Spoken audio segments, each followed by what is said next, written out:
नमस्कार, सौरभ द्विवेदी नाम है हमारा और आप देखना शुरू कर चुके हैं लल्लन टॉप शो।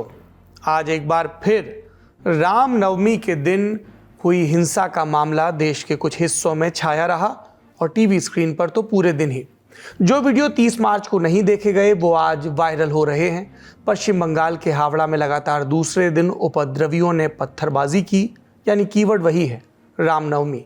बिहार के सासाराम से भी हिंसक झड़प की खबरें आई हिंदू मुस्लिम हिंसा की।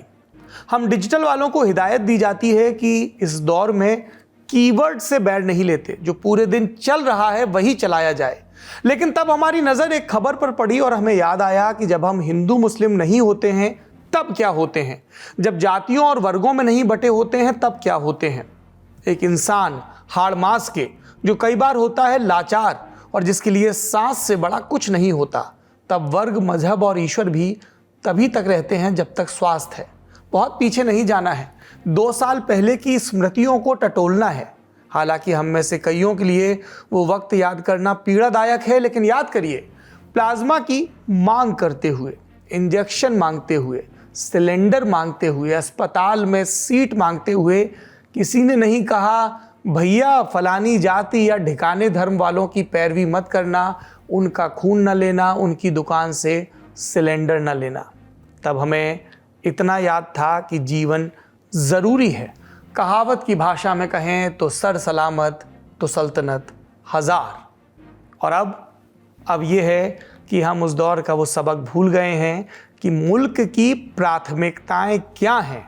शिक्षा, स्वास्थ्य, सुरक्षा सब पीछे है, आइडेंटिटी आगे है, सबकी पॉलिटिक्स है। इस पर विस्तार से बात कल कर चुके हैं। तो आज किस पर बात करें? आज इस पर बात करें कि 1 अप्रैल 2023 से बहुत सारी ज़रूरी और लाइफ सेविंग दवाइयों के दाम बढ़ सकते हैं। Pain killer, antibiotic, anti infective समेत कुल 384 दवाओं की कीमतों में 12% तक की बढ़ोतरी हो सकती है। ये अब तक की सबसे बड़ी बढ़ोतरी होगी। ये आपको कैसे प्रभावित करेगा, यही जानेंगे दिन की बड़ी खबर में। इससे इतर जो रेयर डिजीज़ हैं, जिसकी दवाइयाँ बहुत महंगी आती हैं, लाखों करोड़ों में, प्रायः विदेश से आती हैं और जिस पर हैवी टैक्स भी लगता है सीमा में दाखिल होते ही, उसको लेकर केंद्र सरकार ने एक बड़ी राहत दी है। उस खबर पर भी विस्तार से बात करेंगे। दवाओं की कीमत तय कैसे होती है, पहले ये समझते हैं। 1955 के एसेंशियल कमोडिटी एक्ट के तहत आता है drugs price control order, short में डीपीसीओ। इसी के तहत जरूरी और जीवन रक्षक दवाइयों की कीमतें बढ़ाई या घटाई जाती हैं। दाम कितना बढ़ेगा, सरकार एक फॉर्मूले के हिसाब से तय करती है। 2013 के ड्रग्स प्राइस कंट्रोल ऑर्डर के तहत हर साल नेशनल फार्मास्यूटिकल प्राइसिंग अथॉरिटी यानी एनपीपीए दवाओं की थोक कीमतें बढ़ाती या घटाती है। दवाओं की कीमत तय करने के प्रोसेस को और बेहतर तरीके से समझने के लिए हमने बात की इस फील्ड के जानकार लोगों से। नेशनल फार्मास्यूटिकल प्राइसिंग अथॉरिटी अभी रिसेंट पास्ट में एनपीपी ने डिसाइड किया है प्राइसिंग ऑफ मेडिसिन को लिंकेज करने के लिए जो होलसेल प्राइस इंडेक्स है कंट्री का, उसके साथ, मतलब होलसेल प्राइस इंडेक्स के साथ प्राइसिंग ऑफ मेडिसिन को लिंकेज अगर करते हैं तो उसका ड्रॉबैक क्या होगा?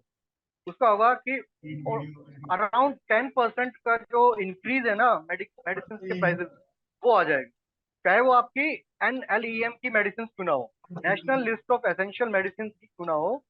जैसे ही होलसेल प्राइस इंडेक्स से लिंक होगा मेडिसिन की प्राइसिंग, वैसे ही 10% का इंक्रीज जो है उनके प्राइसेस में आ जाए। पहली बात तो ये। दूसरी बात, आज के टाइम में अगर आप मेडिसिन की को देखो तो अगर आप जो एसेंशियल मेडिसिन की लिस्ट है उसको छोड़ दो तो बाकी किसी भी मेडिसिन के ऊपर कोई भी प्राइस कैपिंग नहीं। एक कंपनी उसी मेडिसिन को 5 रुपीज में बेच सकती है, MRP 5 रुपए रख सकती है। दूसरी कंपनी उसी मेडिसिन को 10 रुपए का MRP रख सकती है।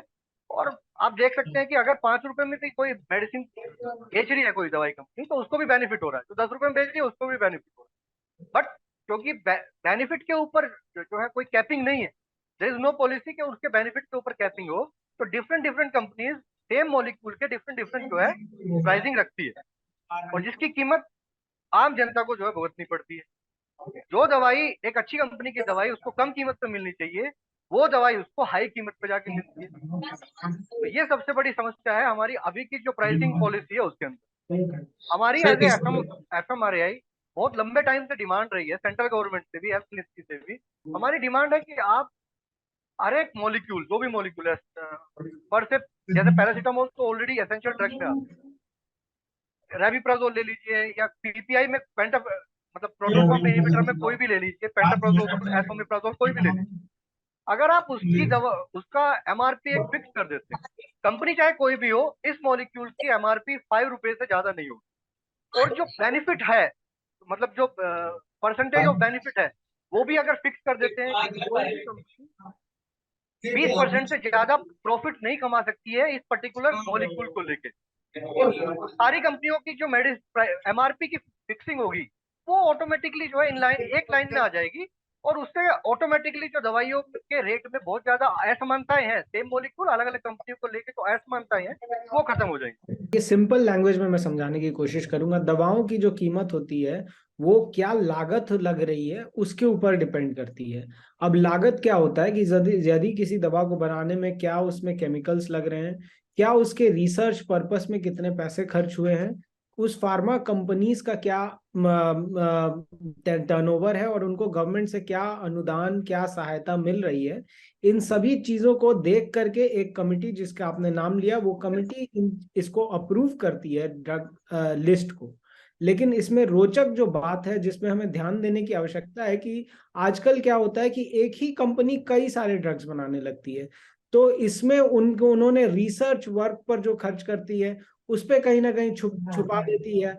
अब आप सपोज करिए कि एक दवा है जो कि कंपनी की अच्छी बिक रही है और उस पर रिसर्च उस कंपनी ने बहुत ज्यादा कर रखा है, और दूसरी दवा है जो कंपनी की कम बिक रही है और उसमें रिसर्च उसने कम कर रखा है, लेकिन फिर भी वो ऐसा दिखाएगी कि आधे पैसे में वो दवा बेचना चाहती है। उन दवाओं को महंगा करने में के लिए वो ये दिखाएगी कि वहां पर ज्यादा खर्च हो रहा है, और जिन दवाएं उनकी नहीं बिक रही हैं उन दवाओं को सस्ता करने के लिए दिखा देती हैं कि यहाँ पे पैसे कम खर्च हुए हैं तो इसलिए हम इनको सस्ता कर सकते हैं। तो ओवरऑल कंपनी को कोई नुकसान नहीं होता है, इनफैक्ट उनके सारे प्रोडक्ट्स बिकते रहते हैं।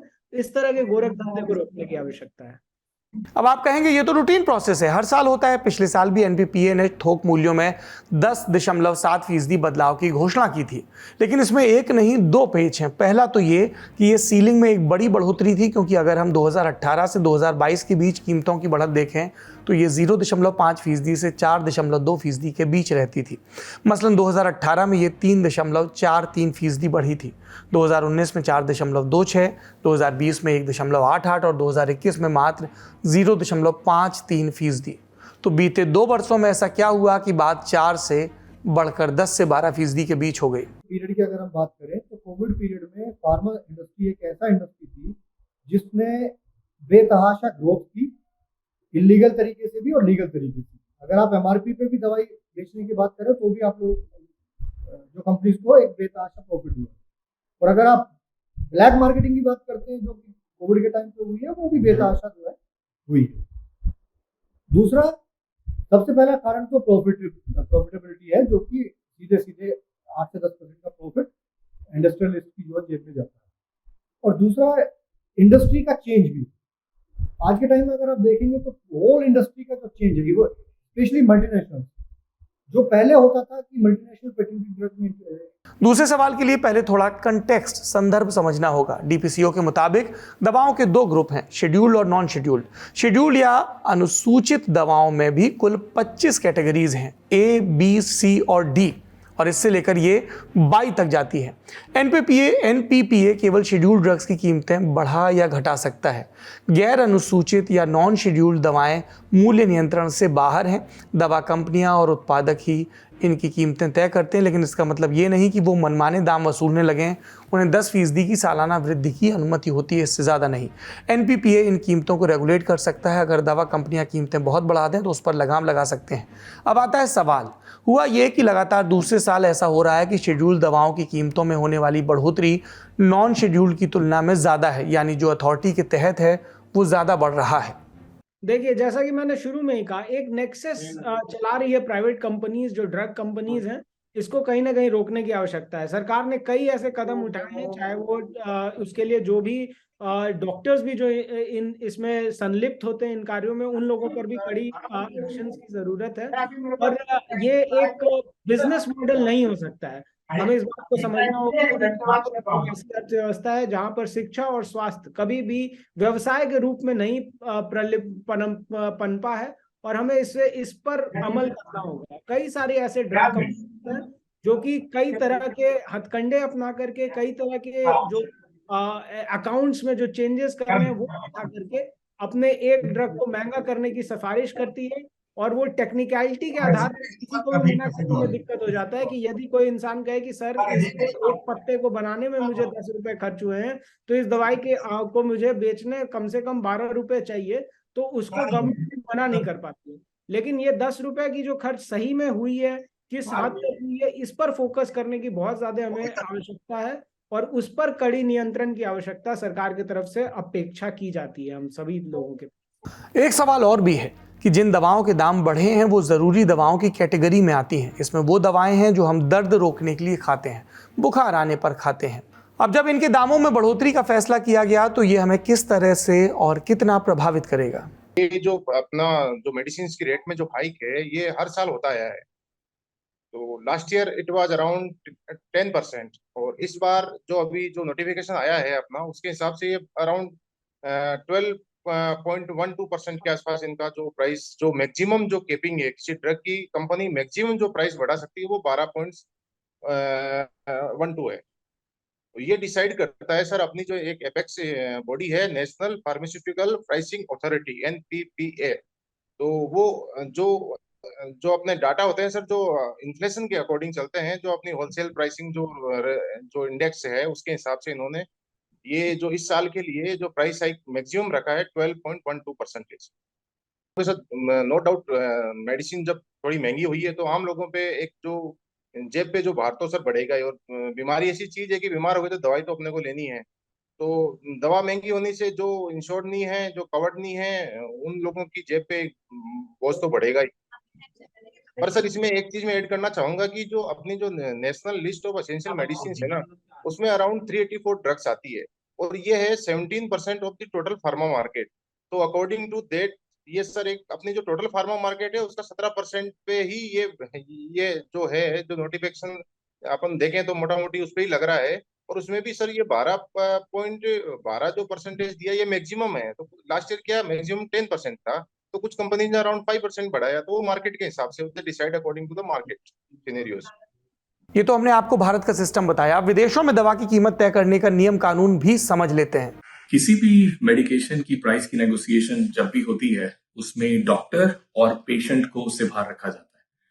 किसी भी प्राइस नेगोशिएशन के अंदर 3 मेजर प्लेयर्स जो हैं वो काम करते हैं। पहला है आपका फार्मास्यूटिकल कंपनी, जो किसी भी मेडिकेशन की रेट को सेट करने से पहले ये देखता है कि कितना रिसर्च एंड डेवलपमेंट में एक्सपेंस लगा है, उसके बेस पर वो मेडिकेशन का जो रेट है वो सेट होता है। उसके बाद आते हैं फार्मेसी बेनिफिट मैनेजर्स, जो एक इंश्योरेंस कंपनी के साथ के बिहाफ पर जो है फार्मास्यूटिकल कंपनी के साथ डीलिंग करते हैं टू नेगोशिएट द प्राइस।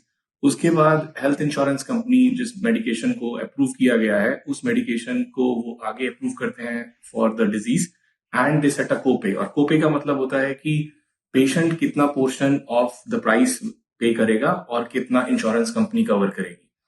जैसे जैसे टाइम बीतता है और वो मेडिकेशन बहुत ज्यादा लोगों को चाहिए, वो मोर्टेलिटी और मॉर्बिडिटी पर इम्पैक्ट करती है। इसका मतलब है कि वो इंसान की जान भी बचाती है और उसको बार बार हॉस्पिटल के एडमिशन से भी बचाती है।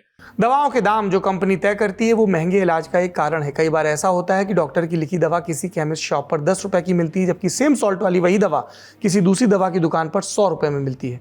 कई जगहों पर एक अघोषित यूनिवर्सल रूल भी लागू है कि जिस डॉक्टर ने दवा लिखी वो दवा उसकी क्लिनिक की परिधि के आसपास वाली दुकानों पर ही मिलेगी। इसकी वजह क्या है? छोटी मोटी दवा कंपनियां ज़्यादा मार्जिन कमाने के लिए डॉक्टर्स और केमिस्ट को कैसे कैसे ऑफर देती हैं, ये भी समझते हैं। मैंने जब प्रैक्टिस शुरू की थी शुरू में, तो मुझे कई ऐसे PDF आए जो इस पे डिपेंड थे कि आप दवाइयाँ आप हमसे बनवाइए और वो दवाइयों का जो मार्केट रेट है हम इतना कर देंगे और आप हम इतने में देंगे। तो it was having huge difference of, मतलब वो 5 रुपए की दवाई है तो वो बेच रहे हैं 50 रुपए की, 100 रुपए की दवाई है तो वो 1000 रुपए की। तो इस तरीके का उन्होंने पूरा पीडीएफ बना के भेजा था मुझे, और वो पीडीएफ जब मुझे मिला तो मैं सोच रहा था कि ठीक है मैं नहीं कर रहा हूँ, लेकिन कोई और कर रहा हो, कोई फार्मेसी वाला कर रहा होगा, किसी का अच्छा बड़ा काउंटर है वो करवा रहा होगा, किसी के काउंटर से ज्यादा दवाइयां उठ रही हैं तो वो करवा रहा होगा, हो सकता है कि कई छोटी कंपनी है वो जॉब वर्क करवा रही है, लेकिन इस तरीके से करना उचित नहीं है। आप एक अपने छोटे से मार्जिन के लिए किसी की जान से खेलो तो वो उचित नहीं है। इसलिए मैंने ये सोचा था कि आप लोगों को एक्नॉलेज करूं, चूंकि मेरी पहुंच आप लोगों तक थी तो मैंने आपको बताया था। अगर अगर मान लीजिए कोई व्यक्ति आपको पीडीएफ भेज के पैसों का बोल रहा है कि मैं 9 रुपए की दवाई बना के आपको दूंगी या दूंगा, और वो 90 रुपए का पड़ रहा है, इसका मतलब ये है कि उन्होंने पैसे मेरे को मार्जिन दिखाया कि देखो इसमें तो 10 गुना मार्जिन। लेकिन अगर कोई व्यक्ति मेरे पास आता है, कोई कंपनी का, जो आते हैं कई बड़ी कंपनी से वो भेजते हैं और वो ये बोलते हैं कि सर हमने ये मॉलिक्यूल निकाला और इस पे हम एक सीएमई करना चाहते हैं, आप वहां पास आइएगा, कोई बड़े स्पीकर हम बुला रहे हैं, वो आपको इस मेडिसिन के बारे में बताएंगे कि इसके इफेक्ट क्या है। तो हम उनको सुनते हैं, वो चीजें ठीक है, आप अपना ड्रग इस तरीके से प्रमोट करो, लेकिन रेट दिखा के आप ड्रग को प्रमोट नहीं कर सकते हो।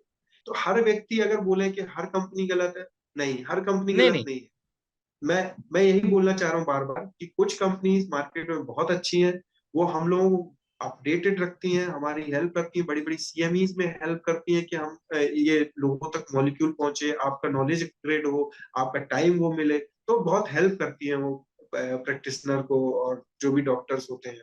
और कई बार तो मैंने देखा है कि कई फार्मास्यूटिकल कंपनी जो नियर एक्सपायरी माल हो जाता है, क्योंकि अगर माल एक्सपायर हो रहा है तो ये देश का लॉस है, उस कंपनी का लॉस नहीं है, लेकिन जैसे नियर एक्सपायरी को एक दवाई आ जाती है तो उस दवाई को फार्मास्यूटिकल कंपनीज पेशेंट को फ्री में प्रोवाइड कराती है।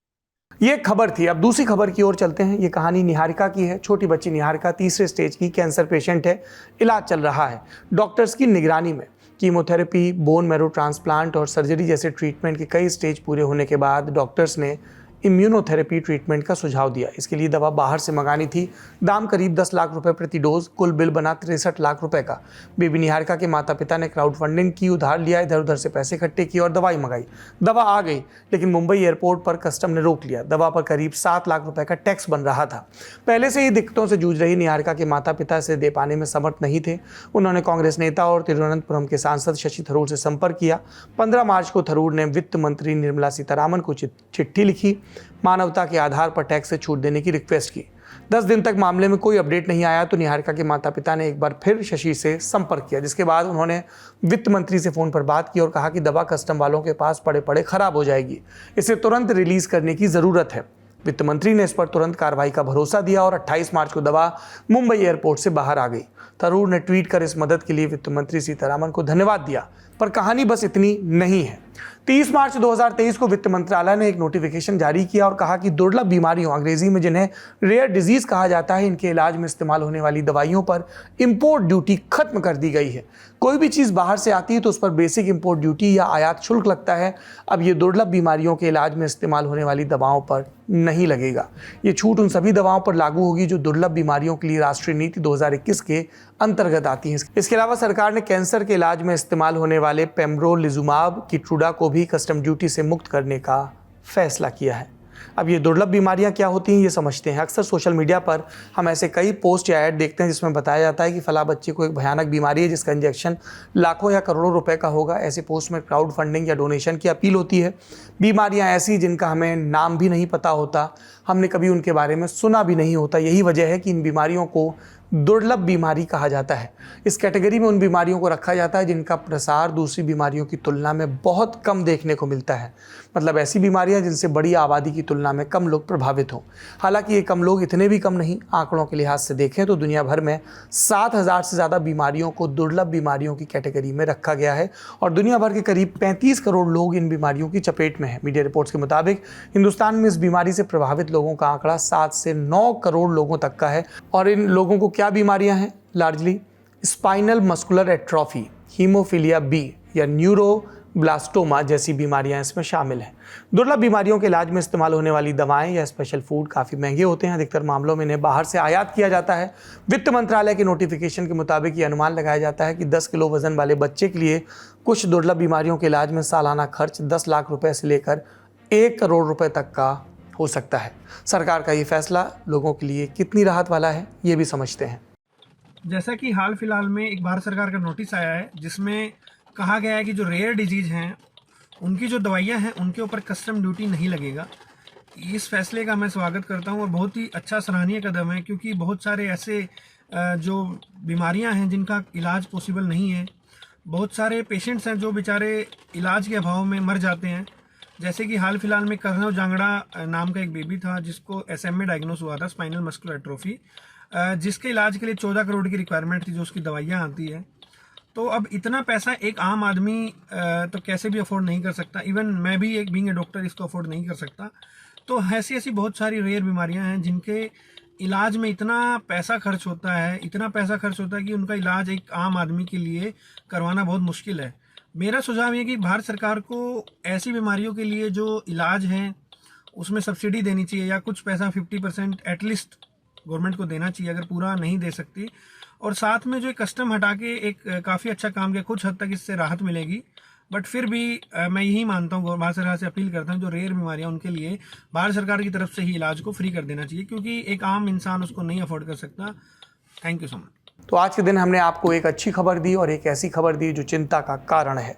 सस्ता और सुलभ इलाज हर नागरिक का अधिकार है और इस अधिकार को सुनिश्चित कराना सरकार की जिम्मेदारी है, और आपकी जिम्मेदारी है कि सरकार अपनी जिम्मेदारी याद रखे, और ये भी कि देश के तौर पर आपकी प्राथमिकताएं क्या हैं। आज का शो यहीं समाप्त होता है। अपना और अपनों का ख्याल रखिए। शुभ रात्रि। सिर्फ 59 रुपये महीने में पाइए YouTube पर LT प्रीमियम। किसी भी प्लेटफॉर्म से 3 दिन पहले देखिए हमारे प्रीमियम प्रोग्राम जैसे guest in the news room, किताब वाला आदि। इसके अलावा बहुत कुछ। सब्सक्राइब करने के लिए लल्लन टॉप के YouTube चैनल पर जाकर क्लिक करें ज्वाइन बटन।